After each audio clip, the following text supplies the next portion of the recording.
ton drinks any idea nyina no mu dwane ye eja wo mo eniema ho o said ya billboards akese nyina atumi ahye no a na asasam kese pa na sie na me na di ye ho afofie e ma nipa nson e na etumi free mo nke betumi abro sa akora eda ya ma wache wache for us Alhaji Abbas, Director Department of Urban Roads. Yo, Director, them said the traffic akraba ho. I'm part the traffic akraba and because of occurrence accident there SC and to Enura in the evening, the Honorable Minister, Honorable Christian Makwata, directly said we should look at alternatives so that it may be some relief at the traveling public. There has been some alternative because that road was blocked completely and they acquired them by one way. Yes, they say any police for any University of Ghana for the agree TF road. Say we free Hachoe Banua. You can use the TF road. Can you know Mujisicano? Can you know Mujisicano? For today, the university authorities have agreed that so you can use the TF road coming from Hacho through the stadium and can join back onto the main road going back to Tetakwashi. So far, we put in all the diversion signs so that at least people can have an alternative. At least towards the runabout itself, that is the Atomic Junction, overhead no Ankasasua, there's a one-way traffic flow. So at least from Hacho, you can Ubetima Besin towards the overpass on Nomwa. Or you go through the University of Ghana, TF Kwainoso, through the stadium and back to the main Tetakwashi Madina Road. Because gas the roads in some near there. But to be honest, more technocrats, no more hard you. Because I didn't the hopper na ye born in chain and answer politicians in memo issues because this has okay as a Ghanaian. Apart from the fact that we are diet as a Ghanaian, how do you feel? I feel pretty bad. Say we've lost some lives, and then a life of a Ghanaian lost is a life too many. So it's pretty bad. But I do understand, say, there'll be new policies that the government shall be and we believe that once it comes in, some enforcement will be done, and we should be able to see that as a thing of the past. The directors in enforcement in the problem, no. I branch about to say what, hey, I would have the factor than what you done with blah, me kakra, than what you kakra, mammy, than what you. You are from where? I'm in Nigeria. 10 a little. I want to see your back. Just 10. Your back to my camera. Yeah. We're free Nigeria and Ghana now. What she and Radi see and can you 10 so that we can talk? What's your name? 10. This way. What's your name? I'm Gideon. Gideon, what happened to you? Oh, that was on Saturday about 6:30 p.m. when the gas started evaporating on the air. Already I saw around this area. So as I finished parking, so as I was running before the gas this thing burst. So the fire flew from top of the bridge. So I was about at that close to the Vodafone office. Yeah. When the fire hit me here and my hand, so I fell inside some hole. I had an injury here. So before it was with the help of the National Ambulance team that rescued me to 37 Hospital, which they discharged me yesterday. They said I should come for treatment by tomorrow. But I'm sure you smelled the gas before the fire. Yeah, it was evaporating. Then we were about running with our items. So before. So when you smelled it, you were still packing your things. Is that what you're saying? Oh, then it was obvious. Then when we had that although people were running before we joined them, the thing first it was not coming like they said, it was not coming with fire, but. Later, when I saw fire, when I started running, from before the thing exploded, it came across this bridge. It flew from. But did you see the guy who was on the overhead? Did you see him? The guy who was at the overhead was admitted. He's a Nigerian also. Was admitted at 37. He was close to my bed. He's a Nigerian boy. He said the way he said he was on top of the overhead when the fire. So with the other of his hand. he went to this middle and hold 1 meter so that the fire will come down. So when the fire came down, before he stand up, although the fire, all his hands and his back and all. So he was admitted also with me at 37. He's a Nigerian boy. Sorry, Annie, no, sorry, okay? So you'll be going back to the hospital tomorrow, right? By tomorrow. He said I should come by tomorrow. But how was it like seeing fire and then running? How was the feeling like? Could you describe what you felt? Although this was my first experience in life, so it wasn't easy at all. But I thank the Ghana government that came to our rescue with the free treatment and also. So my appreciation goes to the government for taking care of us at the hospital. You better ask Papa. When you are to come on, small Kenyan say no overhead net cry. Vodafone. Let's say a form cry. Yeah, walk on the cry now to Musa Watin Cano. Now what in Cano no parking in the about him say Bianco see and say that woman. Yeah, it to me a chap quite to me who did overhead tinting you. At one no man what to me as a shed in the context 7. I don't see you go see any Ghana for any be a didn't come of victim back and the end of the night and didn't come on. Yeah, I say, oh, your friend. I say, what area? If I it's at the back of the White House area. I'm sure so. Who feel explosion? It was very, very, very bad. In fact, a idea Ghana for say hey near the Yaman to 2 years because the AC me since I won't me who be crowd down him me Canada and Emma me cracker Jane because me who be there no me Jane and Casa me answer yes in so boaka se bo me Jane and Casa fisa the AC na me who be there into na ama me who the menya crant na won ben ho but who feel wo fie me Philip na me far distance but eno me nko for no more do me cry frefrem say ade na si wa hanu mo ba omo direction towards Dome Echo Excel filling station on the Adinti. I didn't see any there. In fact, on him, a adibia, me experience be there. Nemo, ya, so you won't say a pan, you won't see a year pan. Currently, last time, baby, I'll queen Cabia Benyaka, so I'm from. I assume me call because some police for no area to enter more hanum to say as almost to make sure say our safety is their priority. In say no peka krajo who could do answer na ubenyaka. That's Papa, not just the safety because in California, Macra still a bit Danny Danka. Me who drinks and said that and say, yeah, good so be ashe, a big good so want any behind the force will be so crano, after more chrono, a big boy, I see a chibi crania, dear. As some no punch, mudia, and they were much less. There was a leakage. Our baby, gas, no, wamu ebu, no leakage be by a name. Nanka took us through and I'm gas and I'm can baba for more. Now, Branty be as well, Tonky Babo, ho baby. Never said one gas and smell now for him, Papa, now when you could. Ain't your man, son, that say, well, by son, why in the Juma, and no, and a day a jano, cosia, gas, no, Remo, and in the Dimaya, ya, Nipanso, and to me a free, a moment I are a host and panty. Yagusuna Ghana for be and a dink more, FRDS in home. Mammy, your present. Medasha by Mementiha.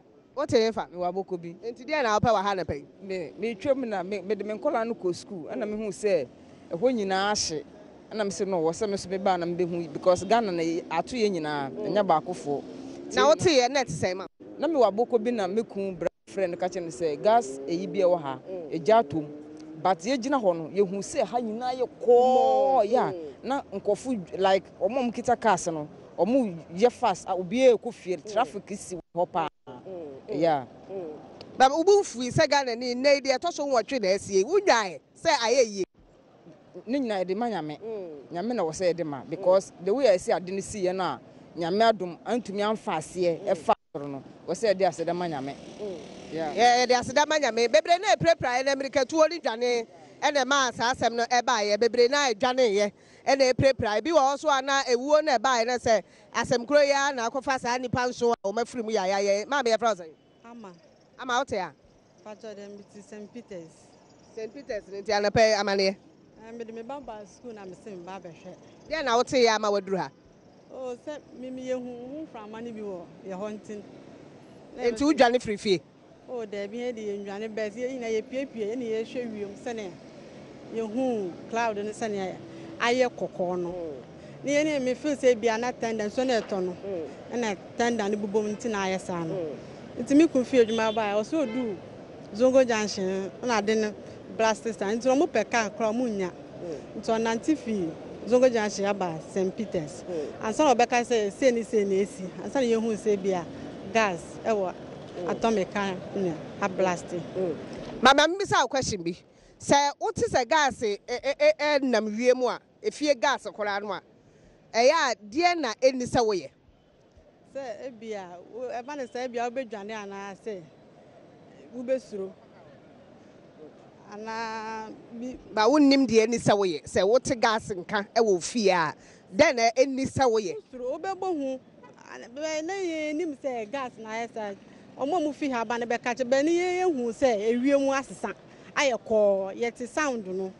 nti omo fi ha no ba ye ho no be ufro bia wo unim obi wa ra na ofe no si ye nyina ye dwane ababotwe ye nyina ye dwane ababotwe me fe me ma me no mo zo mo wo se ma bom ko mo ba me ho no mo me da asema me na say asema mbisa no pote no I won't blame her because a lot of people don't know what to do onim kra say odina filling station a eni say of call say wonya call wo filling station eni say of call say gas enemu ana wo fie kra na gas no uti leakage a onim say eni say wo soja ebi wo kra ti say educate wo mo nti abrante no no pega wo so na ade no you can blame them people really education ni ho obi wo so a wabona ndwena to free eja bokode Boko. your friend say Eisi Alexander. yo eisi question am bisa ma me na me bisa wo what is gas and petrol cent e bia fa me hwenim sisi ayi enam ha den na eni sa wo ye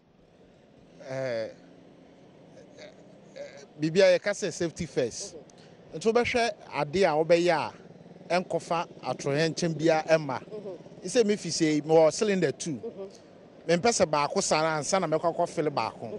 Me hu say na ba ko na ma fill yesu no eliki sent bi ba ntempa na me fai na me call gas e ho say one sesama me and also 4 ba unto e den obesesa enti no so hu bibi sa na e say wo hwe majors first ansana bibi ateki na Saturday na esi aha ne de Saturday no pa me ko adwuma na me side way de enye kra e say wo hwe station ni na gas station su ni ti e say aban hwe ho pa no ye enti Saturday me do na me fa ka ana e den me kwai enti no me say BBC esi no yes so adaye adaye esuma da enti tam esa me ponkra fi adwuma man pon that time no ana me be fa ka na me san kwai yes say ade ye hwe na den ye hwe Saturday ni nsu top pa nsu so beton so make sure so obedum meter me beton me do me phone na eti charge enti bubum am ka che me wife say yeah me ka che me wife say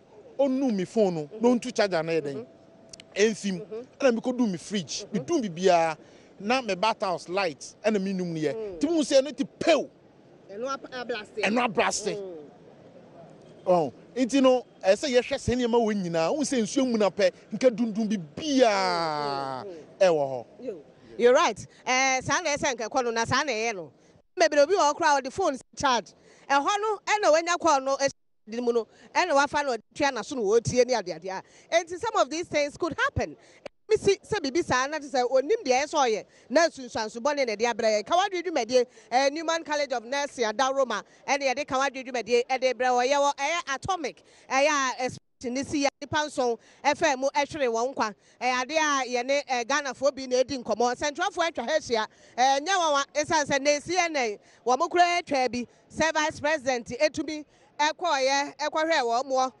Deputy Minister of Health etumi koye o mampanyini na se ne srahwe mu no ade a okwa asore dem na kanyame na okwosom no na se otumi ene Ghana fo bi edi nkomo na so wo srempai bo ema wo mo a wo maprepra ba ko ene abrante we ye France Godfred Adakwa. Godfred. Na dere ewe. Hit ni bi na fa me ho na ama me horror. Fan na wo pote. Na me wo Agmat Junction so no. Yes bang no no. Na what say gas no nkan kakra. Explode no. Na nipa pi o nti edwane no. Ana me pim obi na me tofom ti me tofom no. Na hit ni bi fa me ho. Nti at that moment ne de man tehwe se bi bibi me na me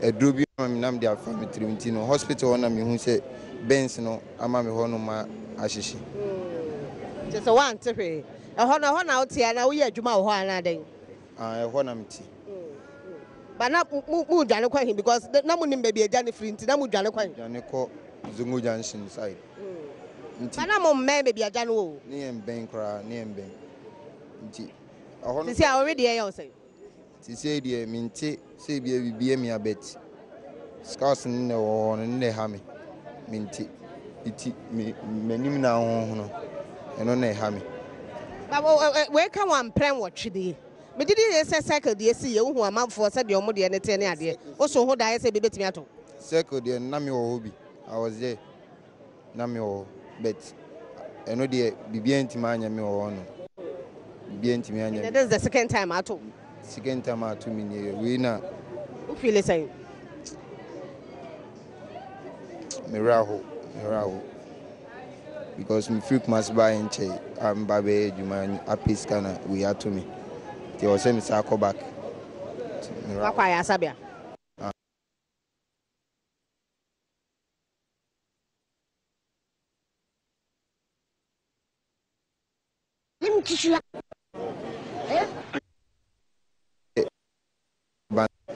Nankopon be duma boy ne da so tinkom ni akọ who feel say Ghana nyina di shambo as a Ghanaian we to so nwotwe ya trans ya si ba ku mienu miensa enso nwotwe as a Ghanaian who feel say yeah menti mpenivo bi no masi like how say nipa wa pi gas filling station see hostel ni si ono gas filling station wa arintina omo pnemo omo yes nyema we ya menti ase gas there was kongurem baby how are the city no men ben crowd ijano blasters ani nyina ye dwane no ana ema hit ni bi fami ho sa nti do mo ye ni de enyi skanti na omo de nipa enkwan tu esanim do mo ye ni de omo nye ni ye kra unim de edikan obeye say bia oja bibi say no say bia do you know what to do unim de esa wo ye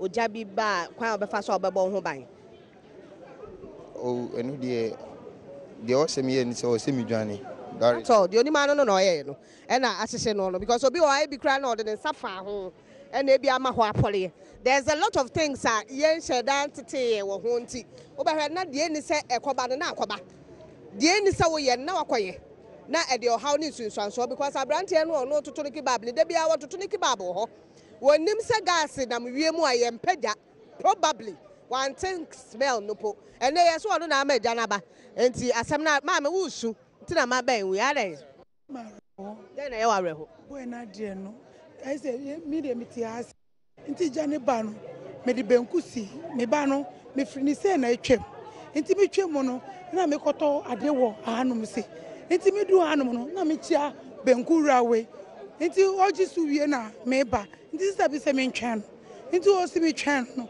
na me gina ha se nti o so tori na me fa ni se na me ko nti me ko na makotena se me ma me ba ne nufuo na me ba boy ka che me se awa mama eja ebo nti me ja me prono to ho na me di me ka me so nkola fo me fa nkola 9 nyina fo me di me ka nkola na bo fom se omo bo fom se na se me feel se ani ni kale wechi na me di me ka me bi me ne se madu adenta ni nkola fo penimu na o ka sam ni chere me so me hu no ye sheda ka sa na nti kwa adenta nka abeko me nko ezi penimu no me hu no ezi me safri adenta ni bi o me nanti ye esa e bai enti me ti se be se e de e fa me team enti me bai no na me so kura unya hospital o was psychological problems ti am no ka say enti me ba ha no na be se me be hwe se me ba no wo he enti president for ka chem se o mu se me ba no 18 years o ti o no ye se enti wo so be sister bi ni ba ni life enti e di ni ba efie no na yakopon ya aduma mebe hu nkrofo se na ye me mopo na ya mrawo so kura o ti nkwanka o ba 18 years na udwane dan nkoko wate ya akwaya hom tesem na arehosem ya edi etese hey blanet say your friend say from Richard now sisi a o ye dem wa me to ade wo gas filling station ni mo who talk kebab meton kube ewa nim ho a nti me mete won na we auton na pa na anwumre ton anapa to anwumre nti mete won ma ton ade we mete won saa na omu de bia mu gas no a sometimes no ebi ho mo free we na ne omu to free mo na ade no spread nti na ye ka say saa na ye ma spread still what na ho ton ade me bo a na ye mo nti one say normal na ye mo nti na we nti abere ye te won ma ne hu say ade no den ba na ye hwe ni hu sini ye hwe no hu say ade na efide eye mo aba ma wa den wona ye dark obi ahu bebia na yeso no yeme yen den yen dwane nti say ba ni nyina bra ukube ni hu hia nti utim asan na ye ba tire ye na ye dwane ba e begina hanom na ye hwe nti hu yan say obi ton chichinga guy bi ton chichinga wa dan ho nti en nante no na ekoso chichinga no ni dwane mu na sante ko no de o ye say wa but wo de o sorry free but the de no no wo mfa ho ni kumo no en sante sa na na ye dwane ye den ye dwane ko nti ye ko no na ye te say we ni dwane den gas cylinder no ablast nti ablast na je na say na di eti ye ko na ne je na di eti e ko na dwane nti e hwem sa na ye den e san ba hanuma e ba na ha. You see the situation I'm talking about because you see Ghana ni what home what leakage no oh but na say dey nyawa asa what o kitchen na o so gas na what leakage kakra o e be ko we dey say nkola yale na ni be ba no no ade bum na say nipa na ewi eja ye fro say ye fro me Muhammad Rabi Alasan na me a driver wo station Agbogbo Shoma station ho the asam before asam no esi ye no ye nyina ye wo hobi na taxi driver bi omo chama no wo omo ben no ba ko na be ma link say gas no pese exploding tinu obia ye wado na wo ti ho no cent no want oh say I don't know me ba ho no na enche nti na cent no start say salmanti nti onu mo no be ka che say na pese esi nti no obia mbomode ano ontun ka enfiri ho ento yen so ye start say ka kira manfo no mo tonton nyoma say ade no pese exploding tinu obia so nti e ba san kirikiri na ono mo try so mbedun gas no so